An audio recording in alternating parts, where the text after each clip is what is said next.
Hey everyone, how are you? Join me, join me. I have a special guest for you who's going to illuminate us on a fabulous topic that we all need help in. So come on in. Hi guys. Happy to be here. I'm here to celebrate the work of one of my friends. So I am waiting for her to join in, and we're going to talk to this fabulous author who is going to teach us about something we all need help in. So say hello, tell me where you're signing in from. How are you? You know, my book comes out next week. Go grab your copy at aradicalawakening.com. I'm doing a course, aradicalawakening.com. Go check it out. Hi, guys. So happy to be here. So I have a fabulous guest with me today. She's going to come on in a minute, and I'm going to introduce her to everyone. Hey, Terry. Hi, how are ya? Good, good, good. So this is my dear friend, sister, Terry Cole, and she's written this amazing book called, you can't really see it probably, but it's Boundary Boss, The Essential Guide to Talk True, Be Seen, and Finally Live Free. So everyone, grab a copy right now. I have dog-eared many, many pages because this is such an important book. I had Terry over in my women's group yesterday, Luminous, and she illuminated us on how to make good boundaries. And then at night, I went into a workshop with my mastermind group, and we went through some of the exercises here. So Terry's book, Boundary Boss, go get it. Okay, Terry. So let's begin with you telling us, you talk about disordered boundaries. What are disordered boundaries, and do we all kind of have them from childhood? We do. I mean, we do to a degree, right? So some people are more of a boundary disaster than others. It depends on the way that you were raised. But disordered boundaries just means that the boundaries that you have in your relationships are not getting you what you want in life. I mean, that's really what disordered boundaries are. They're either causing you pain, they're making you feel unseen. So let's just establish, what are boundaries, right? What does it actually mean for someone to have good boundaries? It's so simple, and I think we make it really complicated where we're like, it's overwhelming. I have to be yelling at people and bawling people out and rejecting people and having confrontations. No, it's literally none of those things. It's just you as a human being knowing your preferences, your desires, your limits, and your deal breakers, right? Your non-negotiables, and being able to communicate them in your relationships, whether it's a work relationship, professional relationship, personal relationship. That's pretty much it. And it sounds simple, like letting the people in your life know what's okay with you, what's not okay with you. But we really struggle with it. Yes, you make it sound like, oh, just know your preferences, your desires, your limits, and your deal breakers. Oh my goodness, most of us have not been raised to listen to ourselves. So we don't know if we're just being dramatic or high maintenance, or is it a real preference, a real desire? But I love that. Let's talk about, how do we get to curate that list? How do we get to know what is my real preference, real desire, real limit, or real deal breaker? Well, part of it is we do a whole inventory in the book, and you guys can do it right now. Right? Think about your relationships. Think about your work relationships. Where are you feeling resentful? That will tell you where you need a boundary, right? Where a boundary has been crossed and need is not getting met. Think about, I have you in the book and the course that I teach, I have you do a whole entire list, which is the okay and not okay list in all aspects of your life, from very small things to like, do I like the lighting in my living room, to big things. Like, do I like the way I'm interacting in my marriage? Do I like the conversations we're having? Does my person know me? Because so much of the time, when we are so conditioned to please other people, to not want to rock the boat, I mean, how many of you here just don't want conflict? Like anything, I'll do anything to avoid conflict. That's so many of the people who are in my practice and all the women that I teach, and men too at this point, where you don't know because we're so busy trying to make sure everyone else has what they need, that we're not dialed into what do I want and what do I need. But it's not hard to figure it out. So part of it is taking the time, sitting down, and really taking an inventory. The first thing is your annoyances and or your resentments, because that will tell you. You might be annoyed because, let's just say you have a light in your bedroom that is a ceiling light and it gives off harsh light. And every time you flip it on, you're like, ugh, that is so annoying. But then we go on with our day. We're like, whatever, what am I going to do? What are you going to do? Change the bulb. What are you going to do? Get another, take it down. Don't use it. Like, that takes so much effort. Do you think it takes more effort than every time you're turning it on being annoyed? It doesn't.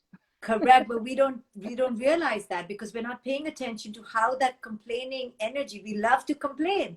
So that complaining energy becomes the background noise. We don't even think that's effort, but we don't realize it's draining us constantly. It's so true. It's like the background, it's like the soundtrack where we're like, this is annoying. That person's annoying. I don't know why they said that. I don't know why this.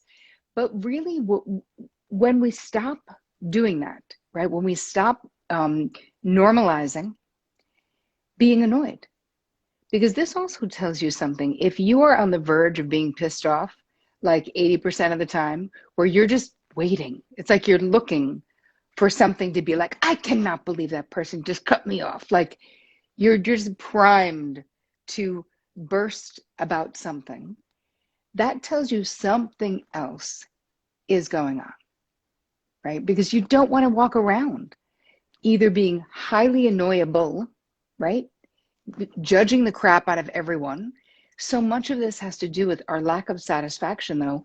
And I promise you, it all comes back to disordered boundaries. Because the way that I teach boundaries, it's not just about this, right? He sounds like menopause. Yes, it does.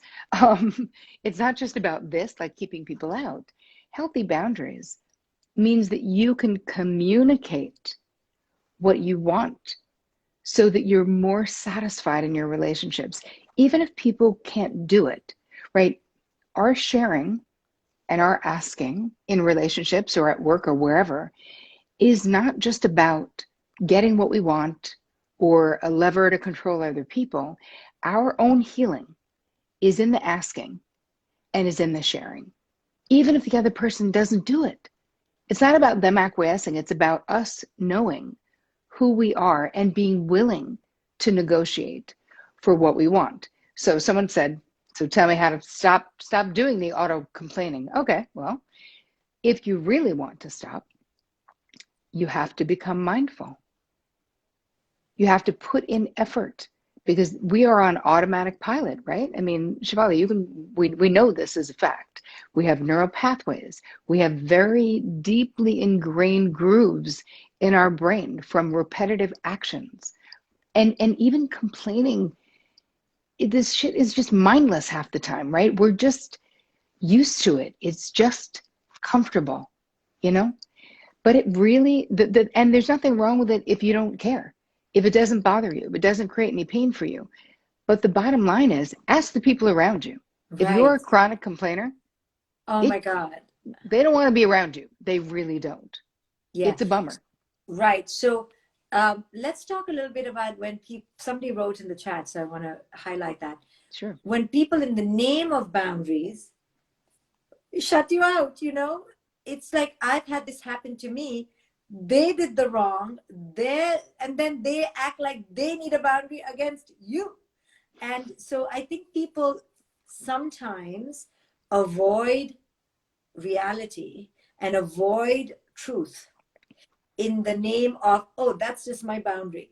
No, you're an avoider, Yes. So there's a and difference. Cutting someone off. I mean, listen, let's talk about that. Now, I'm not talking about if someone has a personality, narcissistic personality disorder. Let's say you have a parent and you have decided after much lifelong suffering to go no contact. Yes. That's not what we're talking about. We're talking about having a conflict with someone and their way of resolving is to pull themselves out of the mix. They are, though, withdrawn in anger. This is their way of punishing you for having the nerve to point out the wrong thing they did. Or So they don't want to get their feet and hands dirty. They're like, oh, now time to leave. yeah, These are my boundaries, because they have such fragile abilities to handle and tolerate the discomfort of a yes, debate or a conflict. And that paranoid reaction makes them panic and run. yeah, But they exactly. call it boundaries, you know? And so, Oh, there's a misuse of boundaries all the time. And I actually talk about it in the book itself, where anyone can say anything is a boundary. But we get really clear in the book about, but what is actual emotional manipulation tactics that are not actually boundaries? Because when you have a boundary that has to do with you in a real way, that's your right. That is your side of the street. But a lot of times people use boundaries to try to control the behavior of others. And they're like, but that's my boundary. You're like, no, that's manipulation. That's actually not your boundary. So I think getting really clear about that is important. yeah, and this stonewalling, when it's not a gaslighting situation or a narcissistic situation, it's just shutting down, sulking. You know, these are not boundaries. These are primitive, childish ways of not communicating in a mutual way. We're talking about Boundary Boss, everyone. Go grab this book. A lot of people bought it yesterday. So Yay. go grab your copy today, Boundary Boss. Everybody needs this book. Mm-hmm. So something I learned from you yesterday, which has now become my favorite thing in the world to talk about, is high functioning codependency. So I didn't realize, I knew I was a little codependent, but I'm like, I'm so high functioning. How am I a high functioning codependent? So please tell us, because many of us don't realize we're dependent in any way because we're so Mm-hmm. high functioning, but you call it high functioning codependency. So talk about that. Okay, so the reason I came up with high functioning codependency is that I had all of these incredibly competent and high functioning women in my therapy practice. When I would say, hey, your behavior there's a codependent aspect to what you're describing, they would go ballistic and be like, no way, no, you don't get it. I'm not dependent on crap. Everyone's dependent on me. I'm the one who does everything. I'm the one who makes all the dough. Like, what are you talking about? So I knew they didn't understand what codependency was. And I also saw a different flavor of codependency, which I myself had experienced. Nobody would have said at the height of my career as a talent agent and what I was doing and running, you're basically running the world. But when you're a high functioning codependent, you are running the world and your family and all the things, but you're doing it at the expense of yourself. So high functioning codependency means you're getting it all done, but at the expense of yourself. So what does it look like? It looks like you being overly invested in the feeling states, the decisions, the outcomes, and the circumstances of the people in your life that you care about, to the detriment of your internal peace, your physical well-being, your financial well-being. Maybe you're supporting a grown adult child to the detriment of your finances. That is codependency. But what about if it's, suppose you're a gazillionaire and it doesn't bother you, but that's also codependency, and we need to look at it, because when we, like you said, when you're overly invested in taking care of another person's feelings or their outcome, you care about their outcome. Yep. Even if it's not to your detriment, say you're a bazillionaire, right? You're like, oh, I can Yeah, keep it. but it is to your detriment, and I'm going to tell you why. It's not about the money. When we are doing things for others that they can and should be doing for themselves, we are robbing them of their dignity. Correct. So there is a cost, because what ends up happening for you, the person who's so benevolent and giving all the dough, is that there's an unequal playing field in that relationship, right?